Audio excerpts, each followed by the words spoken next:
Hello everyone. आज का lesson है present continuous and past continuous. तो देखेंगे प्रेजेंट कंटिन्यूअस और पास्ट कंटिन्यूअस में क्या अंतर है और इसका यूज कब होता है। तो सबसे पहले बेसिक रूल्स को समझेंगे। तो प्रेजेंट कंटिन्यूअस की यदि हम बात करें तो यदि आपका सब्जेक्ट ही, सी, इट या कोई सिंगुलर पर्सन है तो इसके साथ आप एक सहायक क्रिया का प्रयोग करेंगे। सहायक क्रिया इज का आप इसमें प्रयोग करेंगे और जो वर्ब की फर्स्ट फॉर्म है, जो बेस फॉर्म है, उसमें आईएनजी का प्रयोग करेंगे। दूसरा इसका नियम है, यदि आपका सब्जेक्ट आई है तो उसके साथ आप एम का प्रयोग करेंगे और वर्ब के साथ आईएनजी। नेक्स्ट रूल है, यदि आपका सब्जेक्ट यू, वी, दे या प्लूरल सब्जेक्ट है तो आप आर का प्रयोग करेंगे और वर्ब में आईएनजी का प्रयोग करेंगे। तो देखेंगे, यदि आपकी वर्ब है टू, तो यदि आपका सब्जेक्ट ही है तो आप लिखेंगे he is doing. He is doing, तो आपने वर्ब की बेस फॉर्म में आईएनजी का प्रयोग करना है। यदि आपकी वर्ब कम है और आपका सब्जेक्ट है ही तो आप लिखेंगे ही इज कमिंग। कम में जब भी आप आईएनजी लगाएंगे या जिस भी शब्द में आप देखें, जिस भी वर्ब में अंत में ई आया हो तो आईएनजी लगाने के बाद उस ई को रिमूव कर देंगे, हटा देंगे और COMING, कमिंग। तो ये हो जाएगा ही इज कमिंग और ही इज डूइंग।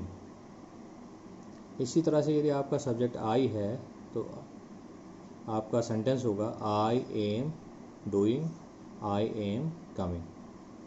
यदि आपका सब्जेक्ट यू, वी, दे में से कोई है तो आपका सेंटेंस होगा you are doing, you are coming, we are doing, we are coming. यदि आपका सब्जेक्ट सिंगुलर पर्सन है, जैसे माना my mother, my father, my brother या राम, तो यदि आपको इससे सेंटेंस बनाना है प्रेजेंट कंटिन्यूअस में तो आप लिखेंगे my brother is coming, my brother is coming. लेकिन यदि आपका सब्जेक्ट प्लूरल है, माई ब्रदर्स, यानी एक से ज़्यादा भाई हैं, तो आप कहेंगे माई ब्रदर्स आर कमिंग।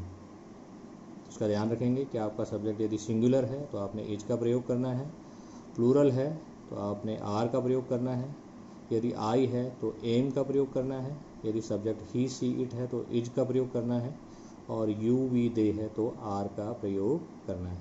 तो इसको जितनी बार आप इसको पढ़ेंगे, जितनी बार इसका यूज करेंगे, उतना आपको ये यूज करने में आसानी होगी। अब देखिए पास्ट कंटिन्यूअस, इसका फर्स्ट रूल है ही, सी, इट एंड आई। तो यहाँ पर आप देखें आई के साथ एम, इसके लिए अलग से रूल है, लेकिन पास्ट कंटिन्यूअस में इसके लिए अलग से रूल नहीं है, ये इसी कैटेगरी में आता है। तो यदि आपका सब्जेक्ट ही, सी, इट, आई या कोई सिंगुलर पर्सन है तो आप वज का प्रयोग करेंगे और वर्ब में आईएनजी का यूज करेंगे।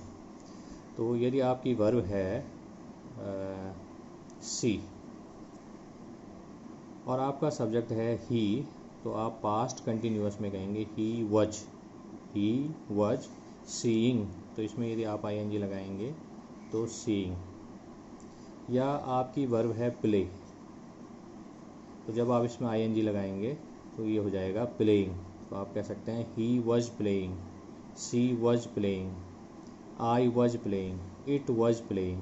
इट का प्रयोग आप निर्जीव वस्तुओं के लिए करते हैं, जैसे आप जो है ड्रम बजा रहे हैं तो आप कह सकते हैं आई वज प्लेइंग द ड्रम या द इट वज प्लेइंग, आप ऐसा यूज कर सकते हैं। जैसे आप फैन है, फैन यदि चल रहा है तो आप कह सकते हैं इट वॉज वर्किंग, क्योंकि फैन की एक निर्जीव वस्तु है तो आप कह सकते हैं इट वॉज वर्क, वर्ब है यानी काम करना, और ING working, it was working. इसी तरह से यदि आपका सब्जेक्ट यू, वी, दे या प्लूरल है तो आप वर का प्रयोग करेंगे और वर्ब में आईएनजी का प्रयोग करेंगे। तो आप कह सकते हैं you were playing we were playing, they were working. और यदि कोई प्लूरल सब्जेक्ट है, my brothers were working, my brothers were playing. और यदि सिंगुलर है माई ब्रदर, तो my brother was playing, my brother was seeing, my brother was working. तो इन बेसिक रूल्स की सभी को जानकारी होनी चाहिए। अब आगे बढ़ते हैं और हम देखते हैं कि इनमें कैसे अंतर करें, कैसे किस समय प्रेजेंट कंटिन्यूअस का यूज करें और किस समय पास्ट कंटिन्यूअस का यूज करें। तो देखेंगे कुछ एग्जाम्पल से। तो पहला एग्जाम्पल आपके पास है, I am living in Canada now A days. Now A days, इसको इस तरह से पढ़ा जाता है, नाउ ए डेज, और इसका अर्थ होता है आजकल, आजकल। इसको एक साथ लिखा जाता है नाउ ए डेज को। आई एम लिविंग, तो वर्ब है लिव, और जब लिव में ing लग जाता है तो ये ई हट जाता है और इसका निर्माण कुछ इस तरह से होता है। तो I am living in Canada now A days. I am living, मैं रह रहा हूँ, इन कैनेडा मीन्स कैनेडा में, नाउ ए डेज मीन्स आजकल, आजकल मैं कैनेडा में रह रहा हूँ। तो जिस समय मैं बोल रहा हूँ उस समय मैं कैनेडा में रह रहा हूँ, और मैं बता रहा हूँ कि आजकल मैं कैनेडा में रह रहा हूँ। तो ये जो घटना है ये वर्तमान में घट रही है और ये कंटिन्यू है, मैं कैनेडा में रह रहा हूँ। इधर देखिए पास्ट कंटिन्यूअस में, this time last year I was living in Canada. This time मैंने इस समय, लास्ट ईयर पिछले साल, आई वॉज लिविंग मैं रह रहा था, इन कैनेडा कैनेडा में। तो पिछले साल इस समय मैं कैनेडा में रह रहा था। तो पास्ट में कोई समय है और उस समय में आप क्या कर रहे थे। तो यदि आपसे कोई पूछा जाए कि लास्ट ईयर आप इस समय क्या कर रहे थे, तो आप कंटिन्यूअस फॉर्म का यूज़ करेंगे। आप कहेंगे I was living in Canada. आप ऐसा नहीं कहेंगे I lived in Canada. I lived in Canada का मतलब है कि आप कैनेडा में रहते थे, लेकिन आप कह रहे हैं I was living in Canada. आप एक टाइम पीरियड बता रहे हैं जिस समय कुछ काम जो है पास्ट में कंटिन्यू था। तो I was living in Canada, मैं कैनेडा में रह रहा था। तो देखिए आई के साथ एम का प्रयोग हुआ है और आई के साथ वज का प्रयोग हुआ है, वर्ब में ing का यूज हुआ है। नेक्स्ट एग्जाम्पल है, ही is playing football. He is playing football means वह फुटबॉल खेल रहा है। तो ही के साथ सहायक क्रिया इज, वर्ब प्ले के साथ ing, playing football. He is playing football का मतलब है कि वह फुटबॉल खेल रहा है, यानी जब आपने उसको देखा तो आपने देखा कि वो उस समय फुटबॉल खेल रहा था। तो आप कह सकते हैं वर्तमान में, किसी ने पूछा कि माना आपका भाई है, किसी ने पूछा कि वो कहाँ है या वो क्या कर रहा है, तो आप कह सकते हैं he is playing football. He was playing football. He के साथ वॉज का यूज हुआ है, वर्ब में ing, वह फुटबॉल खेल रहा था।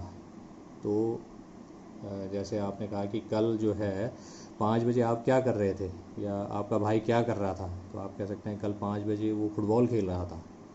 तो यानी कि कंटिन्यूअस, पास्ट में कोई घटना कुछ समय तक कंटिन्यूअस चल रही थी, तो आप उसके लिए पास्ट कंटिन्यूअस का यूज करेंगे। तो he was playing football. Next है, she is taking English speaking classes. She is taking means वह ले रही है, इंग्लिश स्पीकिंग अंग्रेजी बोलने की, क्लासेज मीन्स कक्षाएं, यानी कि वो अंग्रेजी सीखना चाहती है और वो आजकल इन क्लासेज को ले रही है कि अंग्रेजी कैसी बोली जाए। तो वर्तमान समय में जब हमसे पूछा गया कि वो क्या कर रही है, तो हमने कहा she is taking English speaking classes. Sorry about that. Last month she was taking English speaking classes. Last month पिछले महीने, शी वॉज, शी के साथ वॉज का यूज हुआ है, वर्ब है टेक, TAKE, इसमें भी लास्ट में ई आया है और जब ing लगेगा तो ये ई हट जाएगा। इंग्लिश स्पीकिंग क्लासेस, तो लास्ट मंथ पिछले महीने वो क्या कर रही थी, पिछले महीने वो अंग्रेजी बोलचाल की क्लास ले रही थी। तो पिछले महीने कुछ समय तक उसने कंटिन्यू ये कार्य किया था। लास्ट एग्जाम्पल है they are reading a book. They के साथ आर का यूज हुआ है, सहायक क्रिया। रीड के साथ आईएनजी, रीडिंग ए बुक, वे एक किताब पढ़ रहे हैं। पास्ट टेंस में yesterday I saw you in the park. Saw means देखा, I saw you in the park, मैंने तुम्हें पार्क में देखा। You were reading a book, तुम एक किताब पढ़ रहे थे। तो देखिए ये पास्ट सिंपल है, मैंने तुम्हें देखा, ऐसा नहीं है कि मैं तुम्हें देख रहा था, मैंने तुम्हें देखा। लेकिन जब मैंने तुम्हें देखा तो तुम क्या कर रहे थे, you were reading a book, तुम एक किताब पढ़ रहे थे, यानी उस समय तुम इस काम को कंटिन्यू तुमने रखा हुआ था। तो जैसे कि यहाँ दे का यूज हुआ है तो आप यहाँ पर कह सकते हैं, यू की जगह आप यूज कर सकते हैं दे का। यस्टरडे आई सॉ, दे की जगह यहाँ पे देम का यूज होगा एंड यहाँ पर आएगा दे। यस्टरडे आई सॉ देम, कल मैंने उन्हें देखा। इन द पार्क, पार्क में। दे वर रीडिंग ए बुक, वे किताब पढ़ रहे थे, वे किताब पढ़ रहे थे। जब आपने उनको देखा उस समय वो जो है किसी कार्य को कंटिन्यू, वहाँ कोई कार्य कंटिन्यू चल रहा था। तो इस तरह से आपने देखना है कि कौन सा कार्य प्रेजेंट में कंटिन्यू है, कौन सा कार्य पास्ट में कंटिन्यू है। यदि कोई भी कार्य किसी भी टेंस में कंटिन्यू है तो वर्ब में आईएनजी लगना श्योर है कि आपने आईएनजी लगाना ही लगाना है। आईएनजी लगाने के लिए पास्ट और प्रेजेंट के लिए एक ही रूल है, इसके लिए आपको अलग से रूल पढ़ने की आवश्यकता नहीं है। रीड है तो प्रेजेंट में भी रीडिंग होगा, पास्ट में भी रीडिंग होगा। यदि प्ले है तो प्रेजेंट में भी प्लेइंग होगा और पास्ट में भी प्लेइंग होगा। स्पीक है, प्रेजेंट में स्पीकिंग, पास्ट में स्पीकिंग। लेकिन आपको प्रेजेंट और पास्ट को किससे शो करना है, यदि प्रेजेंट में है तो आपने शो करना है उसको इज, आर और एम से, और यदि पास्ट में है तो आपने उसको शो करना है वज या वर से। इसका उच्चारण देख लेंगे, वज, वज, और इसका उच्चारण है वर। तो बहुत सारे छात्र जो है इनके उच्चारण में गलतियां करते हैं, वो इनका उच्चारण सही कर लेंगे।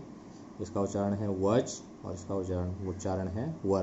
तो जितनी बार आप इसको बोलेंगे उतनी जल्दी आपका उच्चारण सही होगा। यदि आपका कोई क्वेश्चन है तो उसको ज़रूर कमेंट में पूछेंगे। Thank you.